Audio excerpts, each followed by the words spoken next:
اعوذ باللہ من الشیطان الرجیم بسم اللہ الرحمن الرحیم اللہم صلی علی سیدنا محمد وعلی آل محمد کما صلیت علی ابراہیم وعلی ابراہیم انک حمید مجید اللہم بارک علی محمد وعلی آل محمد کما بارکت علی ابراہیم وعلی ابراہیم انک حمید مجید بسم اللہ الرحمن الرحیم نادی علیہم مظہر العجائب تجدہ عون لکا فی النوائب کل ہم وغم سینجلی بعظمتک یا اللہ بنبوتک یا محمد بولایتک یا علیو یا علیو یا علیو۔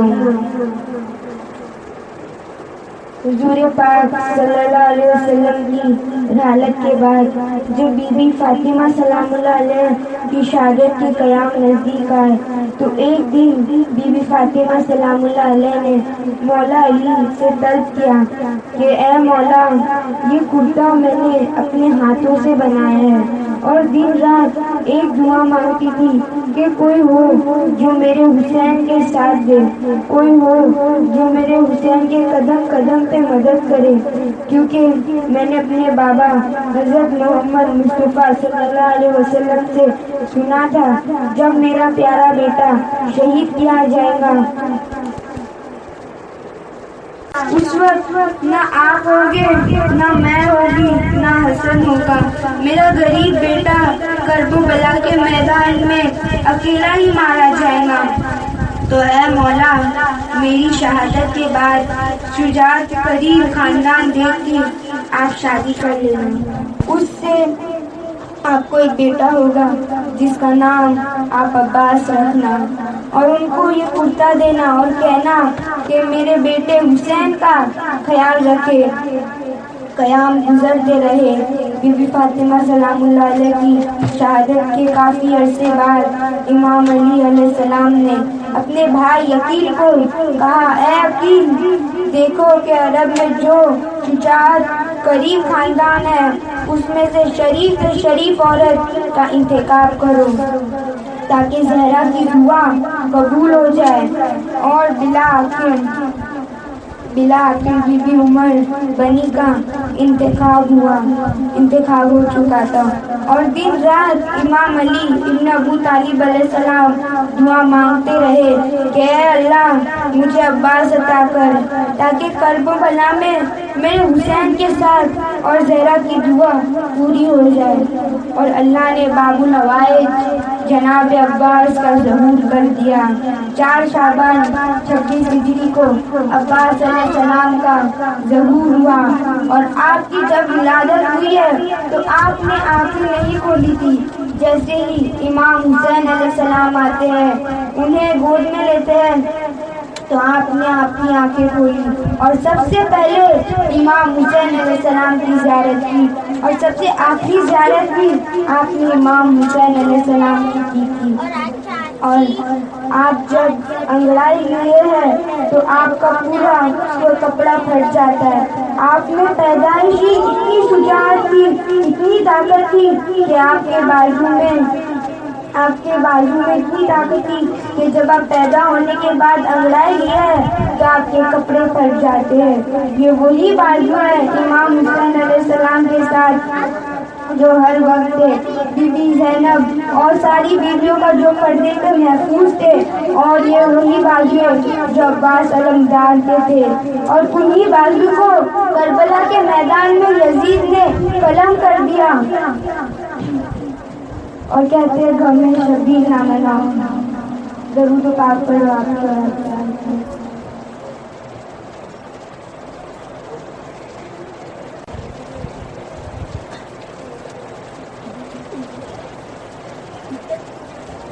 آج سے تقریباً 250 سال پہلے کربلا میں اللہ نے علامہ نہایت جو بہت ہی متقی پرہیزگار انسان تھے، وہ جناب عباس علمدار کے روزے مبارک میں جھاڑو دیتے تھے، اور جو جناب عباس علمدار سے عقیدت رکھنے والوں اور روزہ عباس سے آتے تھے، آپ ان کو مختلف تبرکات دیا کرتے تھے۔ کچھ ہی وقت گزرنے کے بعد ان کا بیٹا ایک لا علاج بیماری میں مبتلا ہو گیا۔ وہ اچھے سے اچھے حکیم کے پاس بھاگتے گئے، لیکن سب نے یہی کہا کہ یہ کچھ ہی دنوں کا مہمان ہے، یہ تمہارا بیٹا مرنے والا ہے۔ وہ زاروں قطار رونے لگے، لیکن انہوں نے ہمت نہیں ہاری۔ ملک سے باہر گئے اپنے بیٹے کو لے کے دکھائے، اور لیکن ہر جگہ ان کو یہی جواب سننے کو ملا کہ تمہارا بیٹا کچھ ہی دنوں کا مہمان ہے۔ یہ سب سن کر وہ واپس کربلا آئے اور عباس علمدار کے دربار میں جھاڑو دیتے رہے۔ ایک رات وہ جناب عباس کے روزے مبارک پر رو ہی رہے تھے کہ اتنی دیر میں ایک سواری آیا اور ان کو کہنے لگا، اے اللہ کے بندے، کیوں رو رہے ہو؟ تو وہ آدمی کہنے لگے کہ کیا کہوں، میرا اکلوتا بیٹا ہے جس کو ایسی بیماری ہو گئی ہے کہ جس کا کچھ علاج ہی نہیں ہے۔ سارے حکیموں نے اس کو جواب دے دیا ہے، جو کچھ ہی دنوں کا مہمان ہے اس کا علاج ممکن نہیں ہے۔ اب میں روؤں نہیں تو کیا کروں؟ وہ سوالی مسکرا کر کہنے لگا کہ تعجب ہے، باب الحوائج کا مطلب ہے کہ آپ کے گھر سے جو دعا مانگتے تھے آپ اس کو پوری کر دیتے، آپ کا لقب تھا باب الحوائج۔ وہ کہنے لگا کہ تعجب ہے، باب الحوائج کے روزے پہ بیٹھے ہو اور اتنی چھوٹی سی بات کے لیے پریشان ہو۔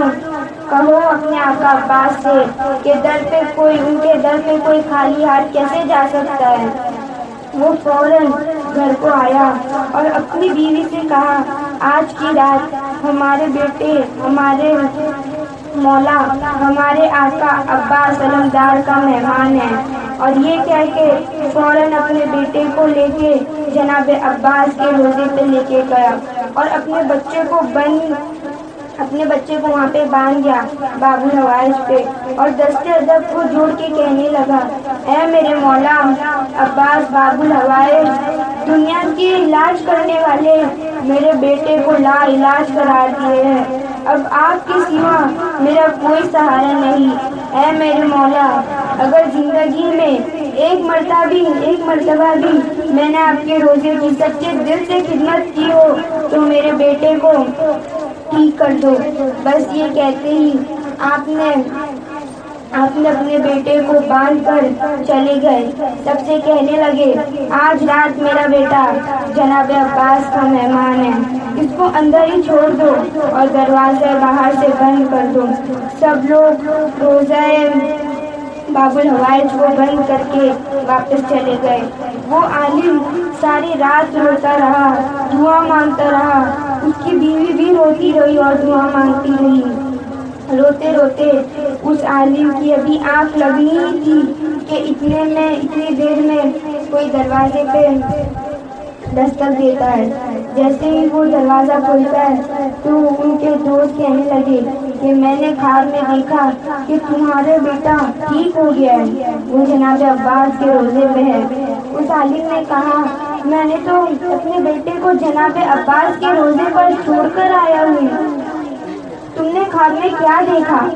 وہ کہنے لگا کہ تم نے اپنے بیٹے کو، میں نے دیکھا کہ تم نے اپنے بیٹے کو جناب عباس سے باندھا ہے اور دروازے بند کر کر جیسے ہی واپس آئے ہو اتنی دیر میں حضرت عباس علمدار زہر مبارک سے باہر آئے اور کہنے لگے، اے میرے اللہ، اس سوالی کو میرے صدقے شفا عطا فرما۔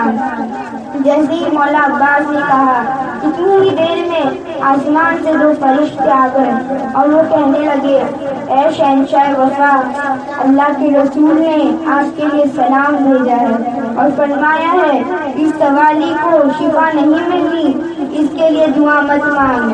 جناب عباس نظروں کو جھکا کے صحن میں بیٹھ گئے۔ تھوڑا وقت گزرا، آپ پھر قریب آئے اور دونوں ہاتھوں کو اٹھا کے پھر سے کہنے لگے، اے میرے اللہ، تجھے اپنے حبیب کا واسطہ، میرے دروازے پہ آئے اس سوالی کو شفا کامل عطا فرما۔ جناب عباس نے جیسے ہی کہا کہ فرشتے پھر سے آئے اور کہنے لگے اے عباس علمدار، آپ کو اللہ کے رسول نے سلام بھیجا ہے اور فرمایا ہے اس سوالی کے لیے دعا نہ مانگ، اس کی زندگی پوری ہو چکی ہے۔ اور جیسے ہی فرشتوں نے یہ کہا تو فوراً جناب عباس نے کہا اے فرشتوں چلو اللہ کے رسول کے دربار میں چلتے ہیں۔ وہ دیکھتا ہے اس کا ان کا دوست دیکھتا ہے کہ عباس علمدار اور فرشتے رسول اللہ کے دربار میں چلے جاتے ہیں، اور دیکھتا ہے عباس علمدار اور فرشتے رسول اللہ صلی اللہ علیہ وسلم کے دربار میں آئے۔ جناب عباس نے رسول اللہ کے قدم کو چومے اور ایک غلام کی طرح بیٹھے اور فرمانے لگے اے اللہ کے رسول، میں نے آپ کے در پر ایک عرضی لے کے آیا ہوں۔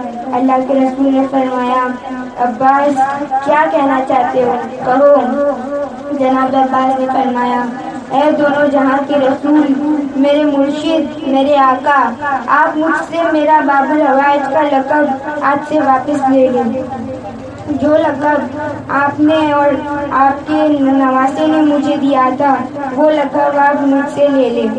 جب بات یہاں تک پہنچی تو رسول اللہ نے فرمایا کیوں عباس؟ جناب عباس نے روتے ہوئے کہا یا رسول اللہ، آپ نے اور آپ کے نواسے سے میرے مرشد حسین علیہ السلام نے مجھے باب الحوائج کا لقب دیا تھا، اور اس کے لوگ سہارا لے کے اپنی حاجات لے کے میرے دروازے پہ آتے ہیں، اور جب میں ان کے لیے دعا کرتا ہوں تو آپ فرماتے ہیں کہ ان کے لیے دعا نہ مانگ، کہ ان کے نصیب میں نہیں ہے۔ یا رسول اللہ، اگر ان کے نصیب میں پہلے سے ہی موجود ہوتا تو میرے دروازے پہ کیوں آتے؟ اس غلام کی عرضی یہی ہے کہ یا تو مجھ سے باب الحوائج کا لقب واپس لے لے، یا تو کسی بھی سوالی کے لیے مجھے منع نہ کرے کہ میں اللہ سے آپ کے صدقے دعا نہ مانگوں۔ بس جناب عباس کا یہ کہنا تھا۔ اللہ کے رسول نے جناب عباس کے سر چوما اور فرمایا اس سوالی کے لیے دعا مانگو عباس، آمین میں کہوں گا، انشاءاللہ اللہ تعالیٰ قبول فرمائے گا۔ جناب عباس نے دونوں ہاتھوں کو اٹھایا اور ان کے بیٹے کے لیے دعا مانگنے لگی۔ اللہ کے رسول نے آمین کہا، اور وہ دیکھتا ہے کہ جس کے بیٹے کے ہاتھوں میں رسیاں بندھی تھی وہ رسیاں خود بخود کھل گئی ہے۔ یہ سن کے وہ دونوں کے دونوں جناب عباس علمدار کے حرم آتے ہیں تو کیا دیکھتے ہیں کہ ان کا بیٹا صحیح سلامت جناب عباس علمدار کے روزے مبارک پر بیٹھا ہوا ہے۔ مختلف حکیم پھر سے ان کے بیٹے کو دیکھنے لگے تو وہ کہنے لگے یہ ناممکن ہے، ایسا ہو ہی نہیں سکتا، یہ ایک لا علاج بیماری تھی۔ وہ عالم نے کہا جو ناممکن ہوتا ہے وہ عباس علمدار کے حرم میں ممکن ہوتا ہے۔ درود پاک پڑھا۔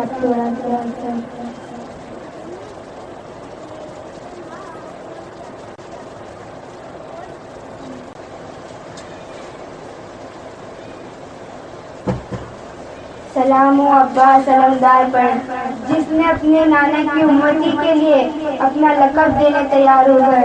اتنا بڑا طویل جگر صرف عباس ابن علی کا ہے جو اپنے باب الحوائج میں آرام کر رہے ہیں۔ وہ علمدار ہے لیکن پھر بھی ہم جیسوں کے لیے دعا کرتے ہیں اور ہماری دعا قبول کرتے ہیں اور کہتے ہو غم شبیر نہ مناؤ۔ ایک بار گرو نانک پنجابی جن لوگوں کو مانتے ہیں وہ اپنے مرید سے کہتے ہیں کہ حسین علیہ السلام کا غم منایا کرو۔ مرید نے کہا وہ تو مسلمانوں کے رہنما ہیں۔ گرو نانک نے کہا کہ میں تمہارا گرو ہوں، میں تجھے حکم دیتا ہوں گھر جا اور اپنی بہن سے نکاح کر لے۔ مرید حیران ہو کر کہا میرا ضمیر مجھے اس کی اجازت نہیں دیتا، میرا ضمیر مجھے اس کی